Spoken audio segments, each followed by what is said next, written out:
They thought they were alone.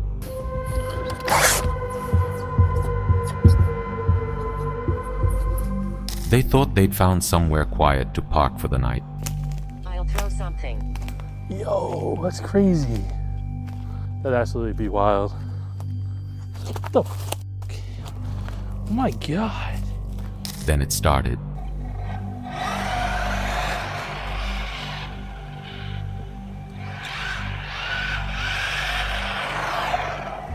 Five van lifers, 5 separate nights, all convinced nothing was out there with them. By the Curb has been living in his van for 2 years, documenting his travels across the UK and Europe. In all that time on the road, nothing had ever happened to him until the night of January 16th, 2025. He's come to Sunderland to film his next vlog.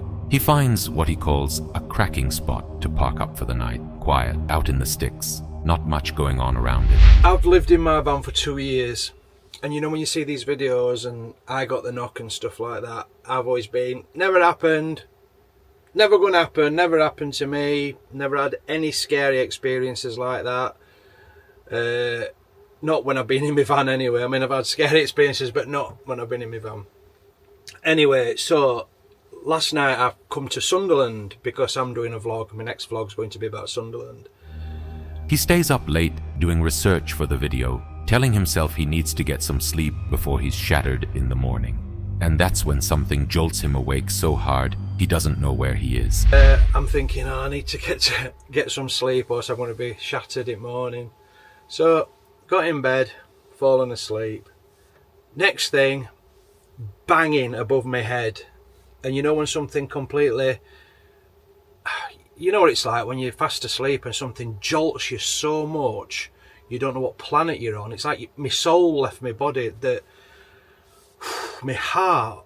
So I get so up and I'm like, what's that? Who's that? What's going on? I didn't know where I was. He doesn't know where he is, and his first instinct is to pull the blind down.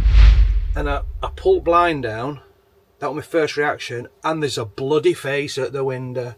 The most terrifying thing that has ever happened to me. Face up at my window. I'm never going to get that image out of my head. It's giving me goosebumps on the back of my neck now. The silence outside explodes into shouting. A second later, heavy banging follows. He can't make out what's being said. He's been ripped out of sleep too suddenly, his brain still struggling to catch up. Somehow, even through the panic, his brain lands on one thing first: the camera. His phone is the only thing within reach. As he watches the figure walk away, he convinces himself it's probably just some random nutter passing through. Then whoever it is comes back and starts writing on the window.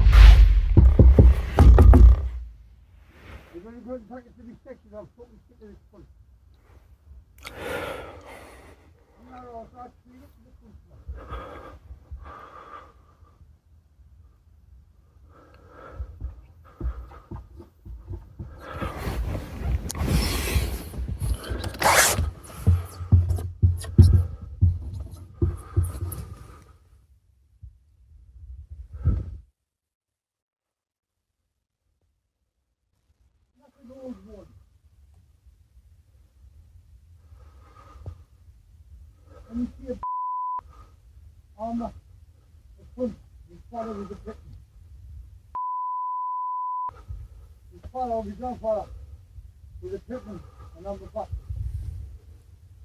Did not work with that one. I'm not the third door. I'm not the private rig.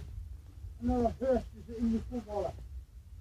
And now Reef, I don't know what it means, you see when you put on the dead people who you're supposed to love. Punch that, I've never heard this one. If you look closely at the fogged-up window, it looks like he's writing, "I love you." It's an unsettling thing for a complete stranger to write in the middle of the night, standing alone outside someone's van in the pouring rain. Unless it isn't about the message at all. Unless it's meant to get him outside. That's a common trick thieves use to lure someone out before robbing them. The banging and shouting go on far longer than the YouTuber expects. Even after he switches on the van's lights, something he hopes will scare the nutter away, the man doesn't budge. He just stays there, refusing to leave.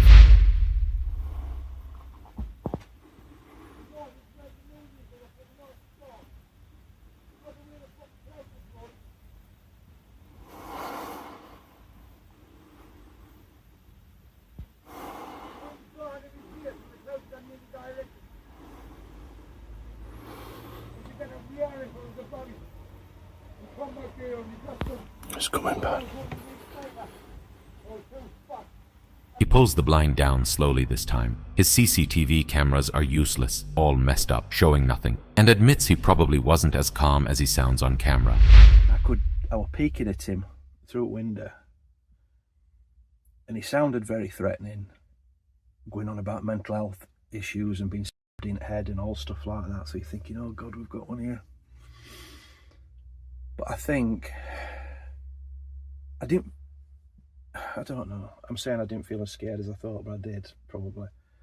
But I thought, worst comes to worst, I could get out and confront him. He figures this is probably one of those people who, in daylight, would seem completely ordinary, but something about the hour, the isolation, the sheer strangeness of it made it feel like a genuine threat. His heart is still pounding. He thinks about driving off. Then he remembers he's parked facing the wrong way. My heart's still going. And then I thought I'd get in cab and drive off, but I'm facing wrong way. It's a dead end down there.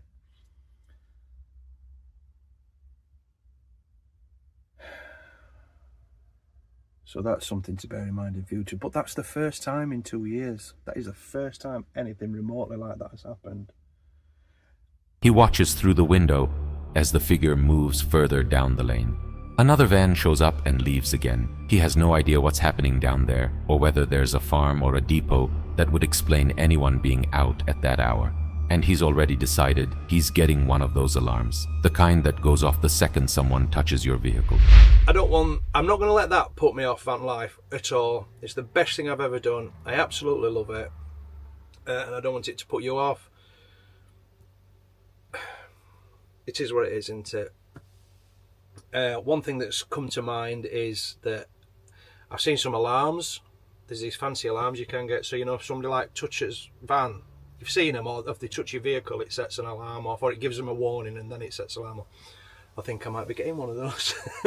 He admits that at his age and in his condition, the ordeal could easily have given him a heart attack. He's never been that scared before, but he also insists that if the stranger had taken even one more step toward his van, he'd have hit him.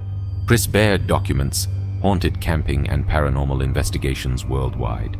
On August 31st, 2024, Chris and his friends Jasko and Benjamin set out looking for a cave deep in a forest known locally for rituals, sacrifices, and strange wall carvings. Oh, and one of my best friends, Jazz, is here behind me. What's up, guys? I don't know what to really say other than we're going to be looking for a cave. I know this sounds crazy, but one of the most haunted caves that we've ever heard of. We've heard stories, research, YouTube, movies. People locally have told us about this cave.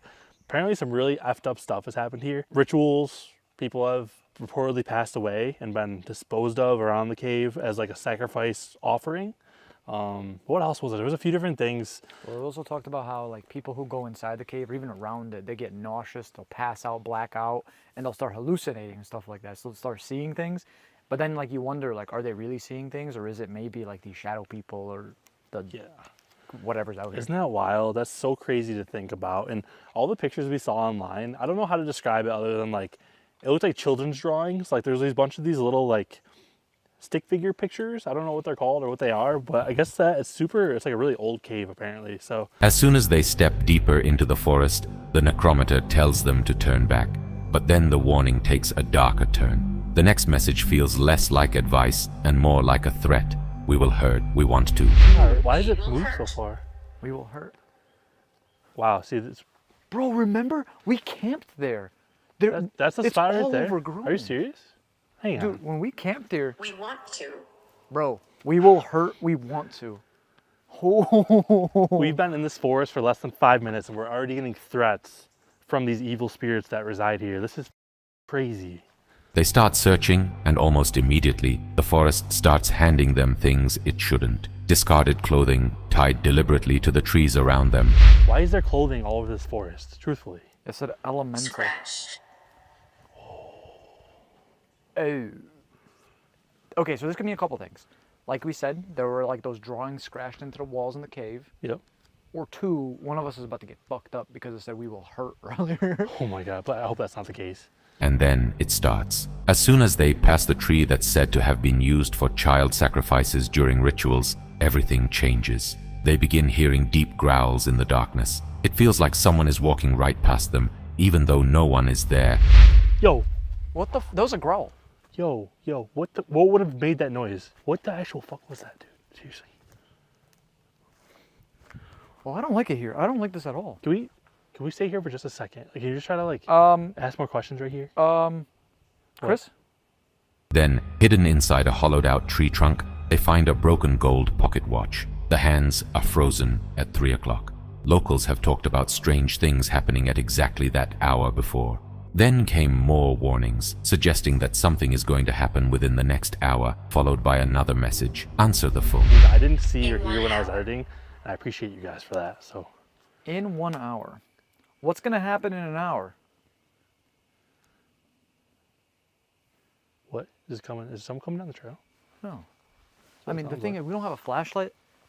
I know we just got these little dinky camera lights. Hello? Wait, Like, is this normal? Answer phone. Answer oh, phone. How? Answer phone. phone. I don't have service. I can't. Yeah, how are we gonna answer the phone? Is someone trying to call me? Stay with me. Just wants to stay the night. Are you trying to call me? I mean, like, It doesn't take long before that warning almost becomes a reality when Jazz gets an emergency call from his girlfriend. They have to cut the trip short, and they already know they're coming back. How do you have service for one? my girlfriend's calling me. Oh, want me to cut for a second? Oh, you're good. I'm just gonna step over here for a minute. Jen said she needs me home. She said it's an emergency. Oh my gosh. I dude. can't really hear Is her she well. okay? I can't hear what I was breaking up. She just said it's an emergency. Okay. Do you want to like run, or do you I want to just like start can't. walking? Okay. If we just kind Just of keep walking back. Yeah. Okay. I'm sorry, man. No, it's okay. A few days later, they head back to the forest. But before that, they stop at a local Waffle House, hoping to hear more stories from the locals about what people have experienced there. A waitress there confirms everything they'd heard about the cave, describing the same wall carvings the locals keep talking about. There's this cave in this forest, and they call it Skinwalker Cave. And there's like these weird, strange writings along the stone walls and whatnot. And our waitress at Waffle House said that she's been there several times before. There was one time where she blacked out, she started seeing things. And that day, they return with a third friend, Ben, splitting up to cover more ground. Chris goes alone, while Jazz and Ben take a different trail entirely. Then Chris switches to a spirit box, and words start coming through that match nothing he's asked for. Go away. It just said go away. Who are you? Why do you want me to leave?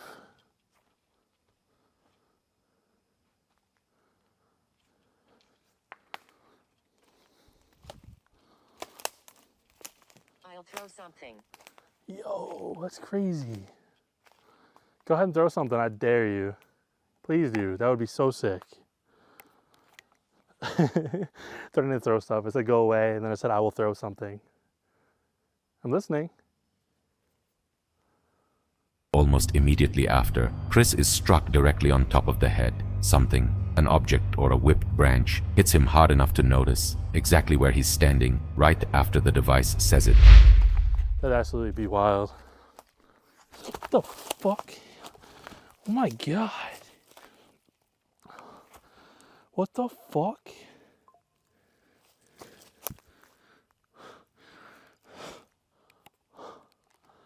I swear to God, guys, something just got thrown on my fucking head. Or a branch just fell out of the sky. What the fuck was that? Who just threw something? I literally thought that was... Alright, what the fuck? I'm walking out of here. Not long after, the box gives him 3 more words: chair of torture.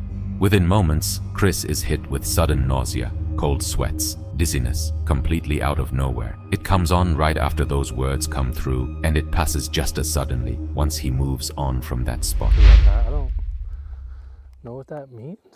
The chair of torture.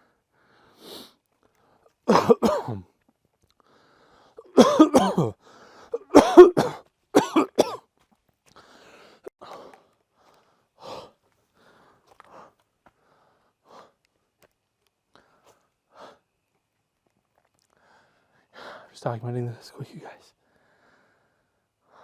That hill wasn't that steep, but it said the chair of torture. And I literally just felt like I was going to vomit, like instantly. I haven't eaten in a couple hours, so I don't think it has anything to do with what I had for lunch. My stomach feels like it just literally flipped 180.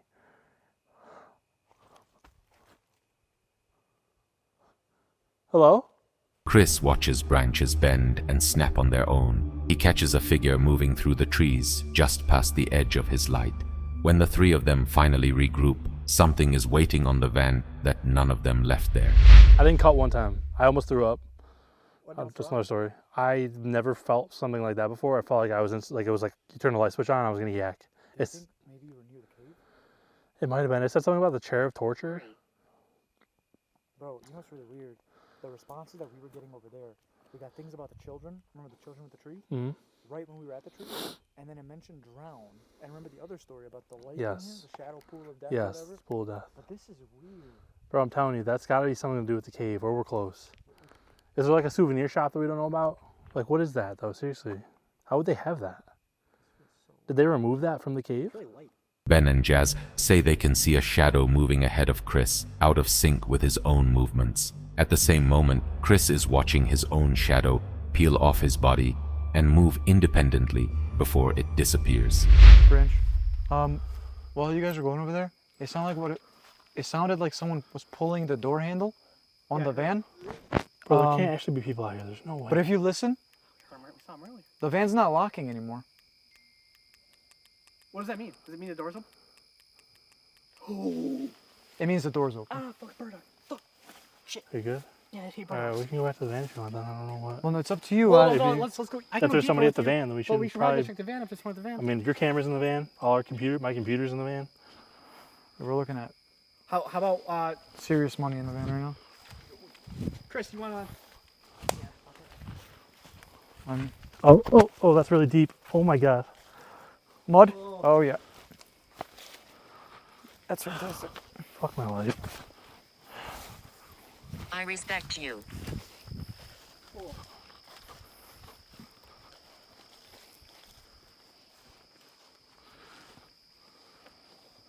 It'll wash, right?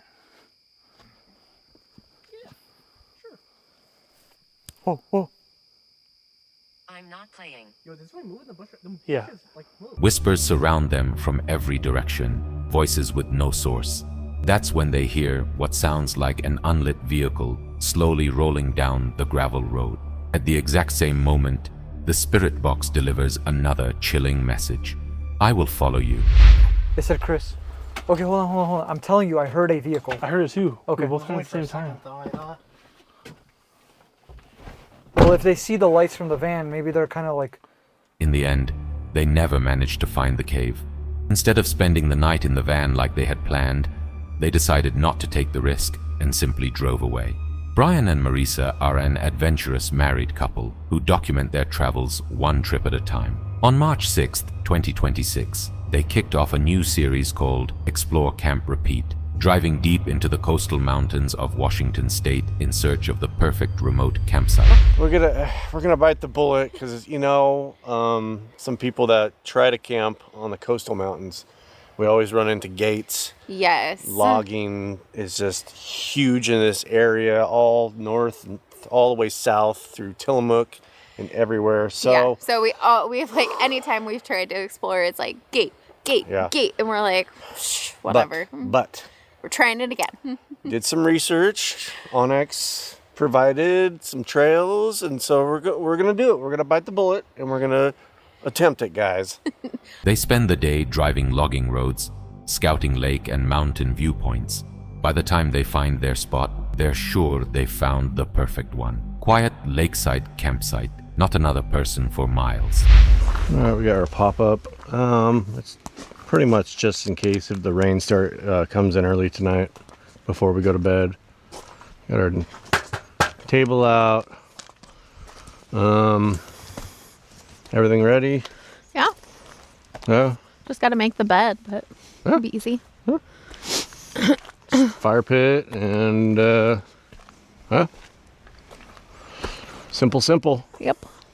They set up out of their Toyota Tacoma and pop open their rooftop tent. They spend the evening watching otters play in the water. Around 10:30 p.m., they climb into the rooftop tent to watch a movie before bed. They've already noticed a few things that felt off. I think I hear like something over there. There's So Jupiter right there. Look at, whoa. and we heard an owl across the river. Yeah. Or the lake. And you thought you saw a big kitty cat earlier, not here, but Yeah, when we were that way, I saw pretty sure it was a feline because it was brown. Big. It was big and brown, and I saw its tail end. the last half of it, and it was big, and it darted off the road. I think that was a big cougar. Oh boy. Luckily, it was a couple miles away from here. So Yeah, but they're quick. quick like cat, Like animal. Like animal. None of it stops them from settling in. It's remote, it's peaceful. That's exactly why they came. Then, right after they shut the movie off, everything changes. This guy has just pulled up right next to the car.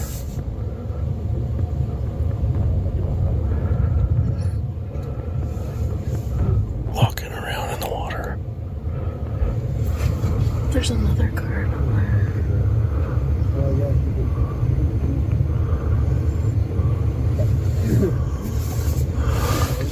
Stay here. You just want to back up there. Stay here.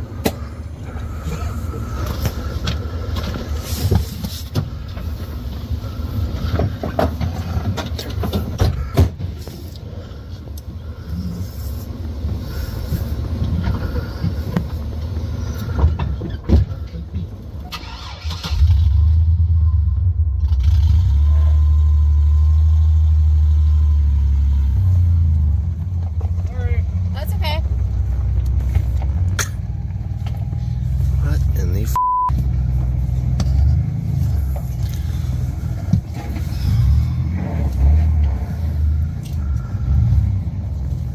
They run over our light?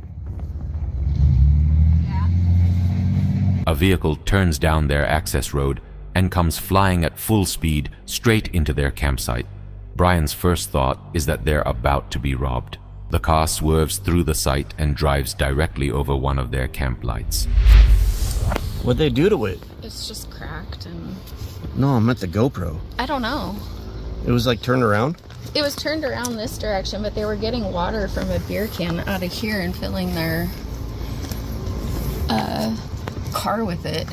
Marissa immediately tells him it's time to pack up. Whatever she's feeling, it's enough to convince her they shouldn't stay another minute. They've never felt that unsafe.